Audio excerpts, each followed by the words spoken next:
Bonjour à toutes et à tous, je suis très content de vous retrouver pour une nouvelle vidéo qui va porter sur l'hémoptysie. On va voir ce que c'est la définition, on est parti.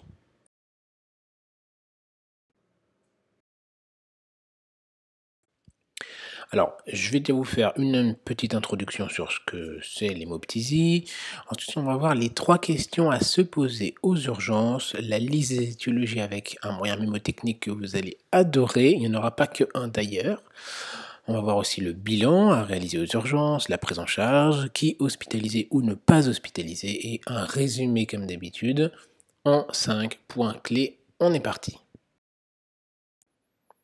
Alors tout d'abord, l'hémoptysie, qu'est-ce que c'est? C'est un saignement qui est extériorisé ou non au niveau des voies respiratoires sous-glottiques.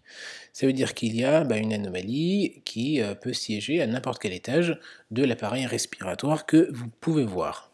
Alors attention, même si l'hémoptysie est de faible abondance, ça doit toujours être considéré comme une urgence parce que le risque c'est que ça récidive, mais cette fois-ci sous une forme beaucoup plus importante, dite massive. Les 3 questions à se poser, quelles sont-elles? Eh bien, la première, c'est: est-ce vraiment une hémoptysie? Très important, puisqu'on va voir les différentiels, et il y en a.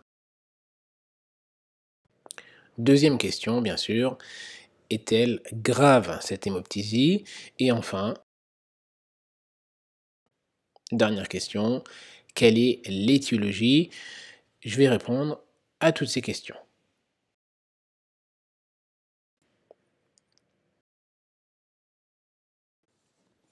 Pour la première, est-ce que c'est vraiment une hémoptysie? Il y a des différentiels. Vous savez que l'hémoptysie, je vous l'ai dit, c'est un saignement qui est au niveau des voies respiratoires sous-glottiques, et il peut y avoir 3 différentiels qui parfois sont un petit peu difficiles à envisager. Donc le premier, c'est, on l'a déjà vu dans d'autres vidéos, quand il y a un saignement au niveau des cavités nasales, à ce moment-là, c'est ce qu'on appelle une épistaxis. Nous, ce qui nous intéresse, c'est quand ça vient effectivement des voies sous-glottiques, mais c'est vraiment après un effort de toux. Donc c'est très important de rechercher l'effort de toux qui va signer le diagnostic d'hémoptysie. Et enfin, le dernier, qui peut être un peu plus difficile à envisager, c'est quand ça vient du tube digestif, ce qu'on appelle l'hématémèse. Sachant que si on regroupe un peu tout ça, imaginez qu'il y ait une épistaxis postérieur qui est dégluti, et donc il y en a plein dans l'estomac, et bien à un moment donné, l'épistaxis peut être dégluti puis vomi, et le patient vous dit que oui, c'était après un effort de toux. Alors attention, méfiez-vous, c'est bien uniquement, et uniquement après un effort de toux et pas un effort de vomissement. Vous ne vous faites pas avoir entre les deux diagnostics, d'hémoptysie et d'hématémèse. On a répondu donc à la première question, est-ce que c'était bien une hémoptysie? Donc deuxième question, est-ce que c'est grave? Un moyen mémotechnique que je vous donne encore une fois, c'est RATP, quelque chose de rapide, efficace, aucun commentaire bien sûr. RATP donc pour l'atteinte respiratoire, respiratoire, respiratoire. J'espère que vous avez compris que c'était le plus important, c'est l'oxygène comme d'habitude, puisque ces patients ne décèdent pas d'une hémorragie, d'un choc hémorragique, mais bien d'une détresse respiratoire. Donc le premier de RATP, le R c'est pour respiratoire, le deuxième c'est pour abondance. Donc l'abondance, vous avez ce qui est décrit dans les recommandations, souvent c'est l'atteinte en 3 stades, entre guillemets. Donc la petite cuillère, qui correspond à peu près à 10 millilitres, donc quand c'est rempli aux 3 quarts. Le crachoir, qu'on n'a pas forcément souvent aux urgences, le petit truc blanc là entre la cuillère et puis le haricot, ça fait environ 100 millilitres quand c'est rempli aux 3 quarts. Et enfin le haricot, donc là c'est quand même énorme, un haricot plein, c'est un demi-litre, donc vous voyez que c'est monstrueux quand même. Et on considère que le volume des voies aériennes est extrêmement... en tout cas, il y a un risque de détresse respiratoire énorme à partir de 200 millilitres. Donc vous imaginez que déjà, quand il a fait un crachoir quasiment plein, c'est quand même très très grave. Donc on est déjà au T de RATP. Le T, c'est pour le terrain. Si c'est un BPCO, un insuffisant respiratoire, cardiaque, mucoviscidose, etc., vous imaginez bien. Et donc le dernier, je l'ai laissé volontairement pour la fin, c'est le P de persistance, parce que s'il y a une récidive et si ça persiste après les traitements, c'est grave. Et donc, nous voilà pour appréhender les étiologies. Alors avant d'envisager la longue liste à l'après-vert des étiologies, il faut comprendre le mécanisme de la vascularisation pulmonaire. Et donc pour ça, il y a 2 vascularisations qu'il faut avoir en tête. Enfin, dans les poumons plutôt. Alors celle que tout le monde connaît, voilà, c'est la circulation pulmonaire avec le tronc pulmonaire, les artères, et cetera. Ça renvoie le sang qui est désoxygéné pour ramener de l'oxygène via les veines pulmonaires, puis dans l'oreillette gauche et le ventricule gauche, et après ça part dans l'aorte, dans la circulation systémique. Et de là naissent les artères bronchiques qui vont donc nourrir le parenchyme pulmonaire qui va consommer, lui, de l'oxygène. Donc c'est très important de connaître ces 2 systèmes, puisqu'en fait, de là va découler les étiologies principales. Alors la circulation pulmonaire, celle qui est à gauche, est rarement responsable de l'hémoptysie. Et en fait, l'une des pathologies les plus fréquentes, eh bien, qui est heureusement pas si fréquente pour les patients, c'est l'embolie pulmonaire qui va donner un infarcissement pulmonaire avec ce crachat qui sera plutôt brunâtre, vous comprendrez, puisqu'il y a de l'oxygène qui, donc déjà, enfin de l'oxygène du sang qui est moins oxygéné, pardon, et bien parfois des cellules nécrotiques avec, en raison de l'infarctus. Donc il y a cette couleur un peu plus sombre, contrairement aux origines qui sont bien plus fréquentes de la circulation systémique, avec un crachat qui sera bien rouge vif. Et en fait, quel est le mécanisme? Eh bien, il existe en fait une hypervascularisation artérielle systémique. Et bien, qu'est-ce que c'est? En fait, le principe de ce mécanisme de développement de l'hypervascularisation artérielle systémique, c'est parce qu'il y a une destruction des capillaires, du lit capillaire, peu importe hein, l'origine, ça peut être fibrose, des cicatrices, des granulomes, etc. Et en fait, eh bien, ça va donner des anastomoses qui communiquent entre les 2 systèmes et ça va engendrer donc cette fameuse hémoptysie. Donc, la dernière question, ça va être eh bien, de savoir de quel circuit cela provient. Je vous spoil pas trop, mais les hémoptysies sont surtout liées au cancer, dilatation de bronches, tuberculose et autres infections comme aspergillome. On va voir cela. Donc pour les étiologies, je vous propose d'abord la longue liste à l'après-vert, un moyen mnémotechnique et après un super moyen mnémotechnique. On va voir ça.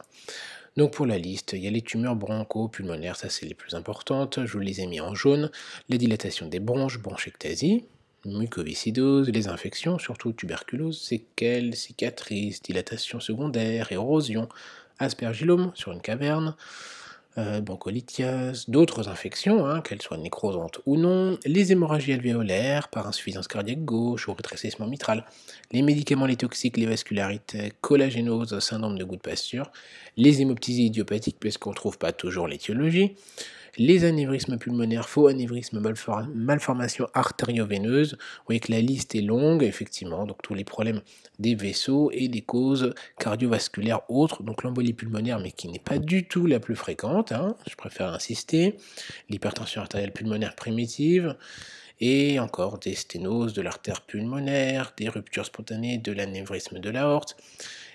Voilà, vous voyez que la liste est longue. Donc pour vous rappeler avec un petit moyen mnémotechnique les 5 plus importantes, moi je vous propose ceci, Tibet saigne, donc pour tumeur, infection, bronchectasie, hémorragie alvéolaire, et saigne c'est pour les vaisseaux. Encore une fois, une dernière chose, la BPCO n'est pas une cause d'hémoptysie. C'est pas parce que le patient est BPCO qui fait une hémoptysie que c'est normal, c'est faux et archi faux, il faut rechercher une autre cause. Donc pour ceux qui n'aiment pas les listes à l'après-vert, je vous propose un autre moyen mnémotechnique. Alors il faut avoir un petit peu d'imagination, mais comme ça vous allez tout retenir. Vous êtes en face de ce magnifique champ de pâturage et vous crachez vos poumons pour planter plein de choses. On est parti. Ce sont des petits asperges pour retenir les causes infectieuses, aspergillose entre autres, des plus gros tubes qui sont devant pour délimiter toutes ces infections, les tubes pour la tuberculose, et en bas du tube on peut voir qu'il y a un gros trou noir de nécrose pour les pneumopathies nécrosantes. Et qu'est-ce que fait ce petit crabe perdu qui nous rappelle les cancers? Et voici que se dessine un portillon avec un gros portillon pour nous rappeler les vaisseaux, comme l'anévrisme et l'hypertension artérielle pulmonaire, un plus petit en bleu pour nous rappeler l'embolie pulmonaire, et enfin le portail qui s'ouvre très mal, qui nous rappelle le rétrécissement mitral. Dans le ciel, pour les poumons, vous vous rappellerez qu'il y a les dilatations à gauche, des petits oiseaux qui s'abouchent à la dilatation pour la broncolithiase, et un M, ce nuage en forme de M pour la mucoviscidose. À droite apparaît un arbre en forme de T, presque comme pour nous rappeler les toxiques, avec certaines feuilles qui sont vertes pour les feuilles de coca, pour la cocaïne. Certaines feuilles sont noires pour les cyanates, tandis que d'autres sont rouges pour les anticoagulants. Peut-être que ce sont des pommes. Et enfin, par terre, des traînées avec des traînées de tuyaux rouges pour nous rappeler toutes les causes aussi anévrismales pulmonaires, les faux anévrismes et malformations artério-veineuses. Et je conclurai en vous disant quel beau pâturage pour le good pasture. Voilà pour ceux qui préfèrent avec un peu d'imagination. Donc une fois qu'on a fait la longue liste à l'après-vert, il va falloir se poser la question du bilan. Alors quel bilan? Clinique tout d'abord, eh bien, on va demander les antécédents. Est-ce que vous fumez? Est-ce qu'il y a un antécédent de tuberculose, de cancer, de cardiopathie, une maladie type médecine interne, hein, vous imaginez bien sûr lesquelles. Est-ce que récemment il y a eu un voyage, une prise de toxiques, d'anticoagulants, un ajout ou un retrait d'anticoagulants? Est-ce qu'il y a des traitements qui sont pris, comme des anticoagulants, j'insiste encore une fois, ou des chimiothérapies, pour lesquelles vous découvrirez ainsi un cancer du poumon que le patient ne vous a pas rappelé dans ses antécédents? Concernant le bilan biologique, alors la gazométrie a quand même un intérêt pour au moins éliminer un trouble de l'hématose. Alors pourquoi? Je vous ai dit, c'est d'abord l'oxygène et les troubles respiratoires qui vont déterminer le pronostic du patient. Ensuite, on va faire une NFS, recherche de plaquettes, thrombopénie, thrombocytose éventuelle, le TP, le TCA pour les troubles de la crase. Euh, alors, par rapport au saignement et éventuelle transfusion, c'est quand même très rare qu'il y ait une indication de transfusion, parce que l'hémorragie, le choc hémorragique sur l'hémoptysie, souvent ils sont en détresse respiratoire avant et intubés avant que le choc hémorragique ne soit symptomatique. Les dédimères, oui, ont un intérêt pour une éventuelle étiologie d'embolie pulmonaire, mais encore une fois, il peut y avoir beaucoup de faux positifs. Donc, oui, il y a un intérêt, mais il faut quand même qu'il y ait d'autres signes cliniques qui nous orientent vers une embolie pulmonaire. Et bêta-crachat si jamais il y a un doute. Par rapport à l'électrocardiogramme, alors oui, on pourrait rechercher au moins des arguments pour une embolie pulmonaire. Vous allez me dire que j'insiste beaucoup par rapport à l'embolie pulmonaire alors qu'elle n'est pas l'étiologie principale. Alors c'est sûr que si vous avez un petit crachat hémoptoïque un peu noir, oui, il faudra l'évoquer. Quand ça devient un petit peu rouge, bon, c'est quand même beaucoup plus rare. Vous voyez que sur cet électrocardiogramme, on pourrait deviner presque un sus-décalage en ST plutôt, alors en D3, un petit peu en AVF, et même en V3, V4, et même un S1Q3 avec un axe droit. Et bien en fait, pour cet électrocardiogramme, eh bien c'était un infarctus septal. C'était pas une cause d'embolie pulmonaire, mais c'était bien un infarctus septal. Donc rappelez-vous qu'il peut y avoir des modifications ECG en faveur d'une embolie pulmonaire, mais qui ne sont pas une embolie pulmonaire, mais une atteinte du cœur droit. Donc l'électrocardiogramme, plus ou moins utile, on le fera quand même. Là, par contre, ça devient très intéressant, je dirais presque même obligatoire. Donc, la radiographie, oui, peut nous orienter, hein. Vous voyez ces tableaux. Alors, en haut, au milieu, cette première radiographie d'OAP en forme de papillon, vous pouvez aller voir le topo sur les radiographies, hein, pour avoir plus d'infos. Puis à droite, la caverne, tuberculeuse. En haut à droite, les atteintes bilatérales d'hémorragie alvéolaire, plutôt déclive, vous voyez, donc qui n'ont pas une atteinte en forme de papillon. et voilà, une pathologie néoplasique pour la radiographie, tout à fait à droite, plutôt en bas et enfin le scanner. Alors oui, oui, oui, c'est l'examen clé, le scanner thoracique injecté puisqu'il va falloir voir les vaisseaux. Triple intérêt pour la localisation, c'est plus sensible pour la nature du saignement et ça permet d'avoir une cartographie vasculaire. Donc oui, l'examen clé, c'est le scanner thoracique injecté, c'est à réaliser. Quel bilan? Ben, il y a ici d'autres choses, d'autres examens en dehors de la prise de sang, de l'ECG et de la radiographie. Il peut y avoir une indication à une endoscopie bronchique, alors moins que le scanner, mais ça peut être utile si on a un doute sur une hématémèse. Comme ça, on pourra voir au moins si ça saigne au niveau des bronches et ça permet d'avoir le saignement exact. S'il y a plusieurs zones qui saignent, on peut trouver celle qui saigne le plus, entre guillemets, et même d'avoir la cause, hein, si c'est une tumeur bronchique proximale par exemple. Et l'artériographie bronchique, eh bien, on va la réaliser uniquement en discussion avec les radiologues interventionnels, uniquement si on envisage une embolisation. Donc vous voyez que c'est vraiment en dernier recours, dans les formes un peu catastrophiques, hein. Au niveau de la prise en charge, qu'est-ce qu'il faut avoir en tête? Eh bien, l'urgence, ça va être l'oxygénation, je vous l'ai encore dit, c'est ce qui va causer les décès dans ces cas-là. Protection des voies aériennes, on met en décubitus latéral côté saignement. Donc si par exemple on entend quelque chose à l'auscultation des crépitants par exemple, eh bien on va le mettre côté crépitant pour protéger le poumon sain, controlatéral. On peut faire une intubation sélective si nécessaire. Au niveau des médicaments, ce qui est souvent décrit, c'est la vasopressine.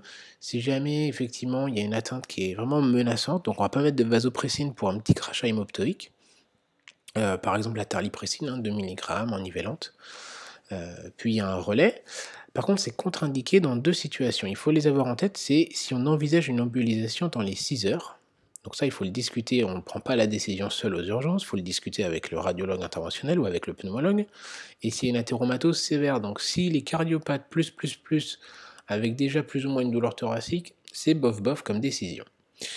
En revanche, alors c'est pas encore il n'y a pas de recommandation officielle, hein, parce qu'il y a plein de hiatus, il y a plein de gaps encore dans les recommandations pour l'hémoptysie. Par contre, il y a pas mal de littérature sur l'acide tranexamique, enfin pas mal. Il y a des études intéressantes publiées dans la revue Chest. Alors la première, c'était une étude israélienne en double aveugle, randomisée, sur 47 patients. Il n'y en avait aucun qui avait des embolies pulmonaires. Donc pour les étiologies, au moins comme ça, vous le savez. C'était que des causes pulmonaires qui étaient parfois anticoagulées et les patients ne se présentaient jamais, enfin ils étaient exclus avec avec une hémoptysie pardon, massive. Et donc cette étude prouve qu'effectivement l'utilisation d'acide tranexamique, c'est tout à fait efficace, ça diminue les saignements et il n'y a pas d'effet secondaire notable. Et donc il y a une étude qui est publiée dans Chest au mois de mai 2023, une étude indienne, qui est une étude ouverte, randomisée, monocentrique certes, sur 55 patients. Encore une fois, les hémoptysies massives sont exclues. Et il y a un intérêt pour l'acide tranexamique inhalé. Et vous voyez, par rapport aux récidives de saignement, eh bien, c'est stoppé dans 72% des cas versus 50% des cas quand l'acide tranexamique est utilisé IV. Donc oui, l'acide tranexamique, pourquoi pas l'utiliser, 500 mg inhalé, à réitérer, il y a effectivement un intérêt. Pour la suite de la prise en charge, et si on y va toujours de manière croissante, eh bien on peut envisager le traitement endobronchique en mettant par exemple de l'adrénaline, terlipressine, sérum glacé. Mais à ce moment-là, c'est le pneumologue qui va en décider. Et enfin, la fameuse embolisation artérielle bronchique, et bien dans ce cas-là, excusez-moi, ça permet de repérer la cause du saignement et éventuellement d'injecter du matériel si c'est nécessaire. Et je vous l'ai dit, il faut le réaliser plus de 6 heures après la dose de terlipressine. Donc dans ces cas-là, il faut vraiment en discuter avec le radiologue interventionnel, hein. Mais des fois, il n'y en a pas partout, sur tous les centres. Donc oui, c'est une bonne thérapeutique pour les formes modérées graves. Mais voilà, il y a quand même certains inconvénients. Et dernière chose, alors là c'est vraiment un peu catastrophique, hein, s'il y a échec d'embolisation ou d'emblée massive, traitement chirurgical idéalement à froid, parce que c'est une chirurgie qui est quand même très lourde. Donc voilà globalement les thérapeutiques disponibles. qui hospitaliser et où hospitaliser?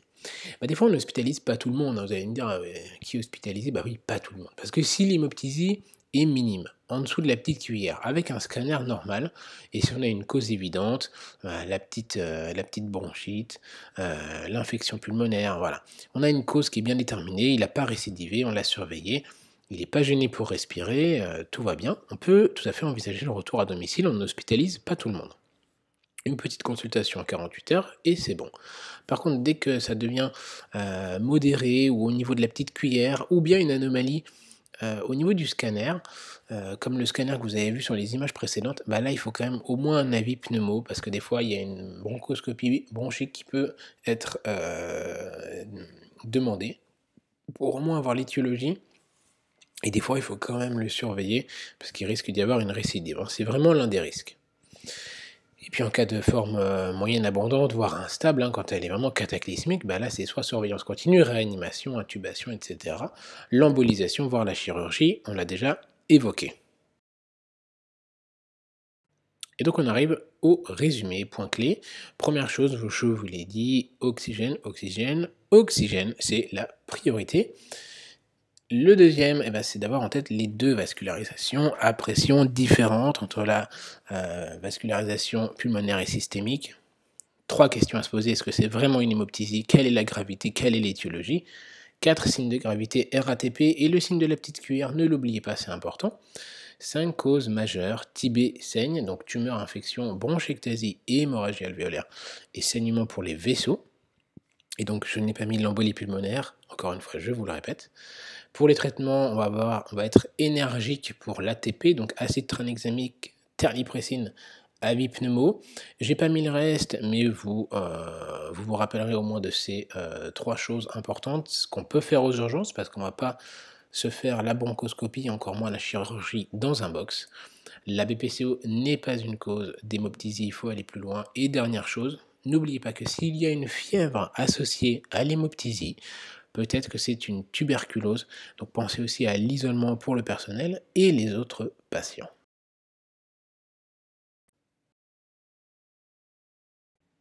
Et voilà, la vidéo est terminée. J'espère qu'elle vous a plu. Si c'est le cas, ne manquez pas de vous abonner en cliquant sur la cloche des notifications pour ne pas rater les prochains épisodes. De mettre un pouce bleu, bien sûr, ça permet d'encourager le travail qui est fait. Quant à moi, il ne me reste plus qu'à vous dire de prendre soin de vous et de vos patients, bien sûr.